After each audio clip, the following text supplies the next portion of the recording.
কি হচ্ছে সকাল সকাল? Good morning.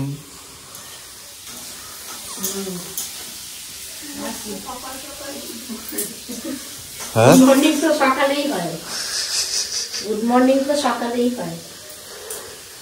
সবজি পাতি নিয়ে বসেছে, সবজি পাতি এই সবাই পুরো ফ্রিজের বাস্কেট নিয়ে বসেছে, সব সবজি একসাথে কেটে ফেলবে। আর উনি কি করছেন? হ্যাঁ হ্যাঁ, পাস্তা বানাবো বলে রেডি করলাম। আবার পাস্তা? হ্যাঁ, খাবে তো বাবাই বলছে। সে কই? সে তো ঠাকুর বাড়ি রেডি করলাম। উনি আবার আজকে আবার ঘোষণা করবে থাকবে না। বিরিয়ানি আমাদের দরকার, আমি করি পাস্তা আমি হতে পারলাম। আর কতক্ষণে রান্নার ব্যবস্থাগুলো কেটে কুটে নিই। উনি পাস্তা করছে? পাস্তা पूरी फैमिली पास्ता खाती है। মা সুন্দর রেডি করেছিল পাস্তা শিখবো বলে, সুম্বা দিয়ে অ্যানাউন্স করে যাই হবে না, হঠাৎ করে। এটা আমিই বানাতাম, কিন্তু সেটা আলাদা কথা, দেরি হয়ে গেল তখন সব গন্ডগোল হয়ে যায় না। সত্যি কথা, আগে দিয়ে জানালে এতটা সমস্যা হয় না, হঠাৎ করে জানালে এই ঘরের কাজ রান্না সবই তো থাকে, তখন খুব বেশি চাপ পড়ে যায়। তাই মা বললাম পাস্তাটা করে দিচ্ছি। আচ্ছা, এর মধ্যে আমার একটা বক্তব্য আছে, সেটা হচ্ছে পাস্তা কি উইথ ডিম না উইদাউট ডিম? ডিম তো বার করেনি। ডিম দেব তো, ডিম আচ্ছা, বার করে নিয়ে দেবে কিনা, তার মানে উইথ ডিম। আচ্ছা, মানে উইথ ডিম। ওই যে একজন, গুড মর্নিং। এখানে আবার পাস্তা রেডি। আর এখানে হচ্ছে বাবা আমার চা গরম। সকাল সকাল রিসিভ করেছি বেশ কিছু পার্সেল, বেশ কিছু না, দুটোই। আসল ব্যাপার হলো আমার শ্যাম্পু কন্ডিশনার যা ছিল সেগুলো না আমি একটুখানি ছিল, তো ওগুলো না লিকেজ হওয়ার খুব চান্স ছিল। আহমেদাবাদ থেকে আসার সময় আর আনিনি, ওগুলো রাখা আছে, শৈবাল মেসে নিয়ে চলে যাবে একটুখানি। তো ওগুলো এতদিন পর রোজ ভাবছি অর্ডার দেবো আর দিচ্ছি না কিছুতেই। এতদিন পর অর্ডার দিলাম, ওগুলোই মনে হয় যেন এসছে। আরেকটা জিনিসও দিয়েছি, তার আগে খুলি তারপর দেখছি। নাইকার এই প্যাকেজিংটা দেখো কি সুন্দর করেছে। যাই হোক দেখি, আজকেই ভাবছিলাম একটু শ্যাম্পু করবো, চলেও এসছে। এতদিন অন্য শ্যাম্পু দিয়ে চালাচ্ছিলাম। এই যে তোমরা অনেকে জিজ্ঞাসাও করে, এর আগে আমি বহুবার দেখিয়েছি, আজকে যেহেতু হাতে আরেকবার পেলাম সেহেতু আর একবার দেখিয়ে দিচ্ছে। যদিও এখন আমার চুলের অবস্থা খুব খারাপ, খুব বেশি কিছুই করতে পারি না। এই যে ডি ফ্যাবিউলাসের এক সেকেন্ড এই কন্ডিশনারের শ্যাম্পুটা আমি ইউজ করি 12 মাস, এটাই ইউজ করি। আর তার সাথে আরেকটা জিনিস অর্ডার দিয়েছিলাম। নায়কাতে না কিছু অর্ডার দিলে মনে হয় আরেকটা কিছু দিই এরকম মনে হয়। এটা আবার শেষও হয়ে গেছিলো, এটা আমি প্রায় সবসময়ই বলতে গেলে এটা ইউজ করি। এক সেকেন্ড, নায়কার এই মিনি লিপস্টিকটা চাই, এই শেডটার নাম হচ্ছে চাই। এটা আমি প্রচন্ড ইউজ করি, মানে আমার প্রচন্ড প্রিয় একটা লিপস্টিক। অলমোস্ট তোমরা সবসময় আমার ঠোঁটে এটাই দেখতে পাবে। খুব লাইট ওয়েট আর খুব হালকা একটা কালার দেয়। আমি তোমাদের দেখিয়ে দিচ্ছি, ব্রাউন শেডের, এই যে এরকম একটা কালার আসে হালকা, ভীষণ ভালো। আর আমার ঠোঁট প্রচন্ড পরিমাণে ড্রাই হয়ে যায়, সেই কারণে আমি এরকম লিপস্টিক খুঁজি। সুগারের কোনো লিপস্টিক আমি মাখতে পারি না, কারণ এত পরিমাণ ঠোঁট ড্রাই হয়ে যায় যে আমি সেটা ইউজ করতে পারি না। সেই রকম মানে অনেক কিছুই আছে আমি পারি না ইউজ করতে। এই নায়কার এই লিপস্টিকটা আমার এত বেশি স্যুট করে। দেখো কালারটা ভালো করে দেখি, যেটা আমি অল টাইমই বলতে গেলে ইউজ করি। আর তাছাড়াও তোমাদের সাথে আজকে একটুখানি গল্প করব, কিছু কথা বলার আছে, সেগুলো শেয়ার করে নেব। লাস্ট দুদিন তো আমি কোনো রকম ব্লগ করিনি। তার আগে আমি একটা ব্লগ দিয়েছিলাম, সেখানে মাসির বাড়িতে গিয়ে, মানে বাবার জন্মদিন ছিল, সেই ব্লগটাতে মাসির বাড়িতে গিয়ে আমি রাত্রেবেলা পোলাওটা খাইনি। আর তার সেই কমেন্টের, মানে সেই ভিডিওর ইয়েতে কমেন্ট এসছে, এবং নিচে তারপরেও অনেক কমেন্ট গেছে যে এত ইসের কি আছে, তুমি কেন এরকম করছো, যে একটু পোলাও, বাড়ির রান্না পোলাও খেলে কি হতো। যারা আমার প্রথম থেকে ব্লগ দেখছো তারা খুব ভালোভাবে জানো, তাই জন্য তারা নিচে গিয়ে রীতিমতো বলেছো আমার জন্য যে কেন খাচ্ছি না, কি ব্যাপার। দেখো, প্রথমত সবার প্রেগনেন্সি সমান হয় না, আমি সবার উদ্দেশ্যে কথাটা একবার বলে দিচ্ছি, যারা মানে আমার সাইডের স্টোরিটা হয়তো জানো না তাদের জন্য বলছি। আমার প্রেগনেন্সি জার্নিতে প্রথম 3 মাস আমি প্রত্যেক 15 দিন অন্তর অন্তর চেক আপে যেতাম আর দেখতাম আমার 1 কেজি করে ওয়েট কমে গেছে। আমার 7 কেজি ওয়েট লস হয়েছে, যেটা তোমরা আমার ভিডিও দেখলে আমার চেহারা দেখলে বুঝতে পারবে। আমার 7 কেজি পুরো একদম 3 মাসে আমি ওয়েট লস করে ফেলেছিলাম। আর দ্বিতীয়ত হচ্ছে পুরো একটা মাস আমি কোনো রকম ভিডিও ব্লগ কিচ্ছু আপলোড করিনি। আমার সেই সময়ের ভিডিওগুলো যদি আমি করতে পারতাম তাহলে আমার অনেক ভিউ হতো, কারণ সেই শরীর খারাপ সেই সমস্ত কিছু যদি আমি তুলে ধরতে পারতাম তাহলে সেটা নিয়ে আমি ভালো রকম কন্টেন্ট ক্রিয়েট করতে পারতাম। বাট সেই মানসিকতা আমার সেই টাইমে ছিল না। ওখানে আমি একা ছিলাম, শৈবাল সারাদিন অফিসে থাকতো, আমার ওঠার ক্ষমতা ছিল না।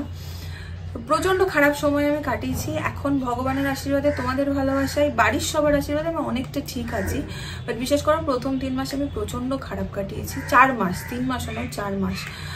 তো এরকম অনেকেই আমার সাথে শেয়ার করেছে যে তাদেরও প্রচন্ড খারাপ সময় গেছে। ইভেন জল খেলেও আমার মনে হতো অ্যাসিড হয়ে যাচ্ছে, বমি তার সাথে। আর বাড়ির কোনো ধরো রিচ রান্নাও আমি খাই না, কারণ আমার সহ্য হয় না, এটা আমার বডি টাইপ। মানে আমার প্রেগনেন্সির পর এগুলো সহ্য হয় না। এমনিতেই প্রেগনেন্সি কনসিভ করার আগেও আমার গলব্লাডার স্টোন অপারেশন হওয়ার কারণে আমার হজমের সমস্যা এমনিই প্রচন্ড রকমের ছিল।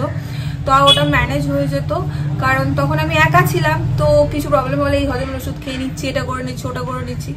আমি চেষ্টা করতাম সবকিছু খাওয়ার। তোমরা আমার ব্লগ যারা দেখো তারা জানো যে আমি খেতে প্রচন্ড ভালোবাসি, তো আমি খেয়ে গেছি সবকিছু। এইবার আমাকে একটা কথা বলো, যে এই প্রেগনেন্সি টাইমে তো ইচ্ছে হয় এটা খাই ওটা খাই, মুখরোচক কোনো খাবার খাই, তাহলে আমার কি সেই ইচ্ছাটা হয় না? আমারও কিন্তু সেই ইচ্ছাটা হয়, কিন্তু আমার শরীর সেটা পারমিট করতে পারে না এবং আমার এত কষ্ট হয়। সেই কষ্টটাও আমি কখনো তোমাদের সাথে শেয়ার করিনি বা তুলে ধরিনি, তাই হয়তো বোঝাতে পারি না। মানে আমার রীতিমতো মনে হয় গরম লাগতে থাকে সেই মোমেন্টে প্রচন্ড রকম। এসি চলে 22-এ 21-এ, কিন্তু আমি দরদর করে ঘামি।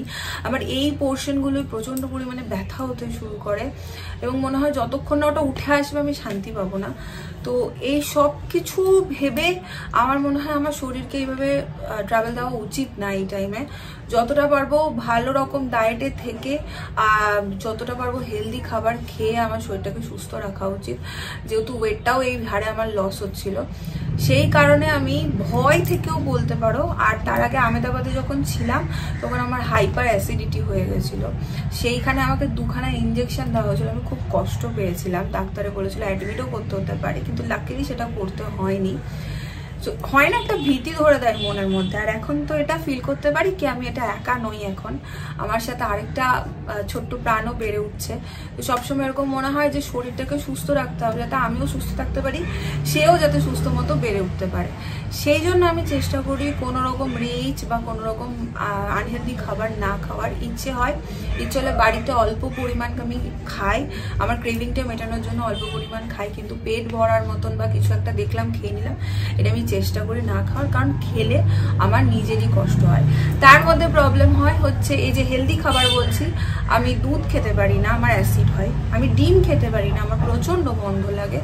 সো আমাকে ফল আর নানান রকম ভেজিসের উপর থাকতে হয়, মানে প্রোটিন ইনটেক করার জন্য। দুধ আর ডিম আমি একদমই খেতে পারি না, আমি খাইও না। তো সেই জন্য সবটা ভেবে, আর আরেকটাও কারণ হচ্ছে দিনের বেলার যদি আমি খাই তাহলে আমার অতটাও সমস্যা হয় না, অল্পের উপর দিয়ে যায়, মানে অল্পের উপর দিয়ে যায় মানে আমি ঠিক আছে হয়ে যায়।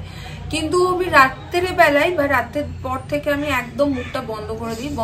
মানে যেটুকু ধরো ভাত, মাছের ঝোল, ডাল খাবার খেলাম, সন্ধ্যেবেলায় একটু ইচ্ছে হলো একটু মুড়ি খেলাম বা কিছু খেলাম, হালকা স্ন্যাক্স কিছু খেলাম, কিন্তু আমি একদমই রিচ জাতীয় কোনো খাবার সন্ধ্যের পর থেকে খাই না। কোথাও নেমন্তন্ন থাকলেও খাই না। নেমন্তন্ন বলতে তো মাসি বাড়িতে ছিল, আর মাসিকে ইজিলি বলে যায় মাসি আমি ভাত খাবো, মাসির কাছে আমার সব আবদার চলে। তো সেই ক্ষেত্রে আমি বাড়িতেও তাই কোনো কিছু হলে সন্ধ্যের পর থেকে আমি খাই না। এই হচ্ছে ব্যাপার, আর এখানে কোনো ব্যাপার নাই। এটাকে যদি কারোর ন্যাকামি মনে হয় তো ন্যাকামি, এই সময় যে যা বলবে সেটা তার উপর সম্পূর্ণ, কিন্তু আমি আমার সাইডের স্টোরিটা বললাম। একটা কথা তোমাদেরকে রিকোয়েস্ট করব, প্রেগনেন্সি জার্নিটা হয়তো সবার অন্যরকম। কেউ প্রচুর খেতে পারে, কেউ নুন ভাত খেয়ে থাকে, কেউ বিছানা থেকে উঠতে পারে না, কারোর পুরো বেড রেস্টের উপরে থাকতে হয়। তো এটা বডি টু বডি ডিপেন্ড করে, সিচুয়েশনের উপর ডিপেন্ড করে, সবকিছুর অনেক ব্যাপার থাকে। কারোর কোনো সমস্যাই আসে না, কারোর প্রচুর সমস্যা আসে। আমি কিন্তু বেশ কিছু সমস্যার মধ্যে দিয়ে অ্যারাইভ করছি, আমি সেগুলো মানে শেয়ার করি না, নিজের দুশ্চিন্তা বাড়বে বলে। তোমরা এবার বলতে পারো শেয়ার করি না, দুশ্চিন্তা বাড়বে, এটা কেমন কথা? কথাটা হচ্ছে এটাই যে মানে আলোচনায় যেতে চাই না ওটা নিয়ে, কারণ আমার মনে হয় থাক, আমার ভালো লাগছে না ওটা নিয়ে আলোচনা করলে, আমার টেনশন বেড়ে যায়, এটা নিজের প্রবলেম আমার। তো আমি বেশ কিছু ক্রিটিক্যাল জিনিসের মধ্যে দিয়েই কিন্তু যাচ্ছি, সেই জন্য অনেক কিছুই আমি করি না। আর বেরোনো ঘোরা, আমি 4 তলার উপরে উঠে গেছি, সিঁড়ি দিয়ে ওঠা নামাটা আমার জন্য ঠিক না, তাই জন্য প্রয়োজন থাকলে আমি নামি, তোমরা দেখেছো সেটা, কিন্তু না থাকলে শুধু ঘুরতে যাওয়ার জন্য আমি নামি না। এই সময় হাঁটার খুব প্রয়োজন, আমার এখন 2nd ট্রাইমেস্টার চলছে, এই সময় হাঁটাটা খুব প্রয়োজন। তো আমি ঘরের মধ্যে হাঁটি, ছাদে যাই মাঝে মধ্যে, ছাদে একটু হেঁটেছি, ছাদটা যদি আমাদের 3-4টে সিঁড়ি উঠলেই ছাদে মাঝে মধ্যে হাঁটি, আমি এইভাবে নিজেকে মেনটেন করার চেষ্টা করি। আর পরে থাকলে তোমরা অনেকেই জিজ্ঞেস করছো বোলপুর কবে যাবে বলনি, বোলপুর যাওয়ার এই মুহূর্তে আমার কোনো প্ল্যান নেই। ভেবেছিলাম ডক্টর দেখানোর পর হয়তো যাবো, বাট আমার আরো কিছু স্ক্যান ডক্টর দিয়েছে, তো সেগুলোও করাতে হবে। তো জানি না আমি যেতে পারবো কিনা, মনে হচ্ছে যেন পারবো না, এরকমই মনে হচ্ছে, দেখা যাক কি হয়। দাবো বাবা, যাওয়ার আগে টেস্ট করে দিলাম। মিষ্টি নয়, মিষ্টি জল বলে অতটা, মিষ্টির থেকে নোনতা জলটা বলে ডাবের বেশি খাওয়া ভালো, তাই না? উপকারী বলে, হ্যাঁ, নোনতা খেতে। ওই যে টেস্টার আমি গন্ধ শুকতে গেলাম, আমি পুরো বাটি নিয়ে চলে এলো। তোমাকে আমার ডাকছিল, তখন ওয়াশরুমে এসে না বলে আমাকে ডাকলো। ঠিকই তো আছে, দেখো আমি না বুঝি না, ঠিকই তো আছে মনে হচ্ছে। নুন লাগবে নাকি একটু দেখ।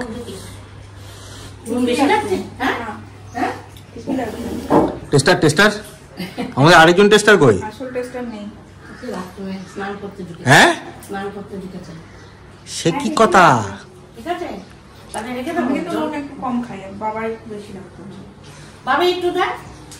আমি তো আরো বড় পণ্ডিত বলছি তো, ওকে পণ্ডিত করছে। স্নান সেরে একটুখানি ছাদে এলাম, গা হাত পা এখন থেকেই শিরশির করছে, টানও ধরছে গা হাত পায়ে, মানে ফাটবে এরকম, আবার শিরশিরও করছে স্নান করে বেরিয়ে। আর এখানে এসে দেখছি, কালকেই দেখেছি, মা না জানো তো, মানে এখানে এসে দেখছি, কালকেই দেখেছি ছাদে এসে যে এখানে একটা গাছে ক্যাপসিকাম হয়েছে। এই দেখো দুটো, একটা না। গাছের সবজি হলে না আলাদাই মজা লাগে। আমার এই সময় বোলপুরের কথাও খুব মনে পড়ে। মা এই অফিস করে এসেও টুকটুক করে ধনেপাতা লাগায়, ঢেঁড়স গাছ লাগায়, বেগুন গাছ লাগায়, বিকেলবেলা এসে সব খুঁড়ে ঠুড়ে পরিষ্কার করে, জল ছল দেয়, খোল দেয়, সার দেয়, পুলক দা লাগায়। তো যাই না এবার সত্যি বোলপুর কবে যেতে পারবো, অনেক দিন হলো আমি বোলপুর যাইনি। নিচে চলে এলাম, রোদেও বেশিক্ষণ থাকা যায় না। আর আজকের মেনু তো তোমরা জানো, এখানে হয়েছে চিকেন, আর এখানে চাটনি, শাক, আর এখানে আছে ডাল। খেয়ে নি। আজকে হপনিয়া নিয়ে এসছে ডাটা চচ্চড়ি, বাট আমার তোমার খাওয়া হয়ে গেছে। আর এই ভদ্রলোক এই ইয়েটাকে নিয়ে কি করবে? হ্যাঁ, আমি ডিমার্ট থেকে কিনেছিলাম আহমেদাবাদে, খুব ভালো, খুবই ভালো। নেটে রোজ আচড়ানোর আগে একটা নাচ দেখাই, এই যে দেখাবে আমাদের। হ্যাঁ, দেখাবে।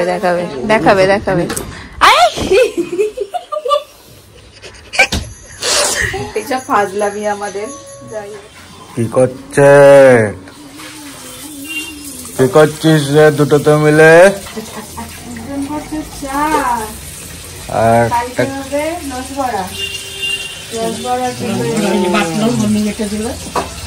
হ্যাঁ,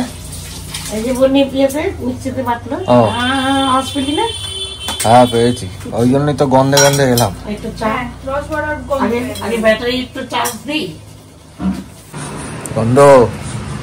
গন্ধ চলে এসছি তো, গোল গোল ফুলেছে টোপা হয়ে।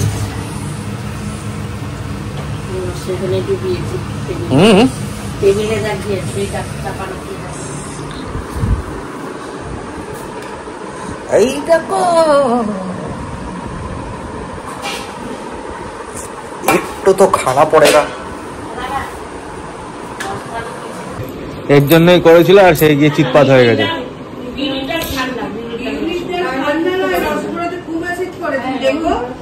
ভীষণ অ্যাসিড কি আনছো? কিছু রসমালাই এই সাবাস। আরে ও সেদিন পায়েস আমার চালের পায়েস খাওয়া বারণ। তো সেদিন বাবাই জন্মদিনের দিন আমার মনে নেই, ঠিক আছে? এবার বাবাই খাচ্ছে, এমন পায়েস পিসি পায়েস দারুণ বানায়। তাই বলছি পিসিকে গিয়ে, ও পিসি আমাকে একটু পায়েস দাও তো। পায়েস তুই খাবি? মাসি বলছে না না না, এখন তোদের পায়েস খেতে নেই। ও আচ্ছা আচ্ছা আচ্ছা ঠিক আছে। সেই দিন থেকে পিসি খুঁতখুত খুঁতখুত করেই যাচ্ছে, পায়েস চাইনি, আমি দিতে পারলাম না। এখন চাইবো, এখন তো এই পায়েস খেতে রসমালাই একটু করতে দিলাম। তুই পিসির হাতের পায়েসটা মিস করে গেলি। পিসির হাতের পায়েসটা মিস করে গেলি। পিসির পায়েস, কাস্টার্ড, এগুলো দারুণ বানায়, পুডিং পড়বে পড়বে পড়বে। হ্যাঁ গাজরের, হ্যাঁ ওইটা আমি খেয়েছি, গাজরের হালুয়া আমি খেয়েছি। কি বানিয়ে নিয়ে আসছি? বুঝতে পারছি না। এদিক দেখো, এদিক দেখো। হ্যাঁ নুন আছে উপরে, তুমি ভালো করে তুলতে পারছি না কেন? আজকে আবার এদিকে মাও বানিয়েছে রসবড়া। হ্যাঁ দেখো, নুনটা আর রসমালাইয়ের উপরে পড়লে ব্যাস নুন মালাই হয়ে যাবে। গরম মনে হয় না গো, ওই জন্য আরো তাহলে লেগে গেছে বাজে ভাবে। হ্যাঁ এই তো খুলেছে। বেশি গরম হলে কি করিস না? না বেশি গরম না। কি বললে তুমি? ভালো হয়নি দেখেই মনে হইতেছে হেভি হয়েছে। তুমি কি করে বুঝলা? তুমি খেয়েছো? খাও একটা, খাও তোমরা, খাও ভালো করে। তো ক্যাটক্যাটে মিষ্টি রস ইয়েতে ভালো লাগে না রসমালাই। আমি রসগোল্লা গুলি রস চিপা জলের মধ্যে চুবাই রাখছিলাম। হ্যাঁ তারপরে করছে, মিষ্টিটা একদম কমে গেছে। ঠিকই আছে। রসবড়া কি রসবতী না কি বলবো ওটাকে, রসিকনগর। কে আসবি গো? তুমি তো রসিকনগর বললে। রসিকনগর তো প্রথমেই কয়েছো। রসিকনগরটাই চলে এসছে। রসবতীও হতে পারে, দেখা যাক। এমন রস গরমে জামা কাপড় ভিজিয়ে একেবারে দেই আসুক, সুস্থ শরীরে আসুক। ওইটাই একদম একদম একদম ওইটাই ঠাকুরের কাছে রাত দিন বলি, ঠাকুর মায়ের খুব চিন্তা জামা কাপড় ভিজিয়ে দেবে। মায়ের জামা কাপড় ভেজাবেই, গ্যারেন্টি। মায়ের জামা কাপড় না, নিজেরই ভেজাবে। ঠান্ডা লাগবে, 12 মাস ভর্তি বাড়ি দৌড়াও দৌড়াও। দৌড়াতে হলে দেরাতে হবে। রসবড়া খাও একটু। তুমি একটু পিসির পায়েসটা ট্রাই করো গো, পিসি বারবার বলছে আমার। খেয়েছো রসমালাই? পিসির রসমালাই হিট করবেই। আমার মিষ্টি কমই ভালো লাগে, আর গা গুলাই না, খেয়ে আরাম পাওয়া যায়।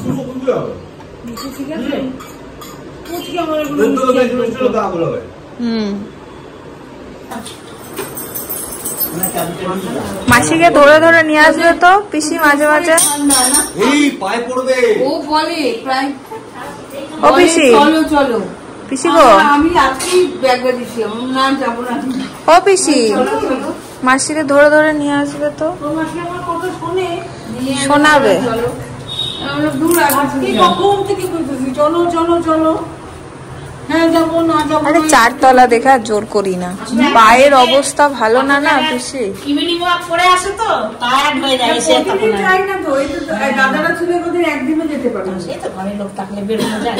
একদিনে যেতে পারিনি, আজকে গেলাম। তা আজকে গেছিলাম রামলাল বাজারে ঘানির তেল আনতে। ওর দাদার তেল মাখে, সরষের তেল মাখে, ওই শীতকাল আছে না, তেল ঘানি আছে নাকি এখন?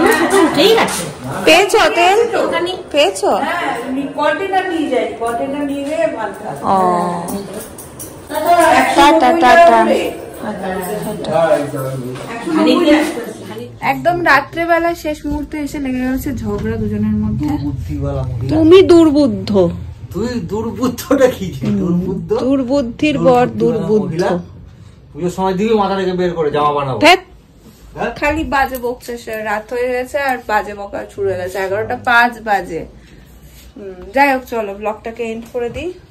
খিচির বিচির লেগে গেছে, তারপর মানে সিরিয়াস হয়ে গেছে বিষয়টা একটু। লাগলে লাগবে জমিয়ে এখন। আয় ঝগড়া করি আয়। হ্যাঁ যুদ্ধক্ষেত্র ঝগড়া ক্ষেত্র রেডি।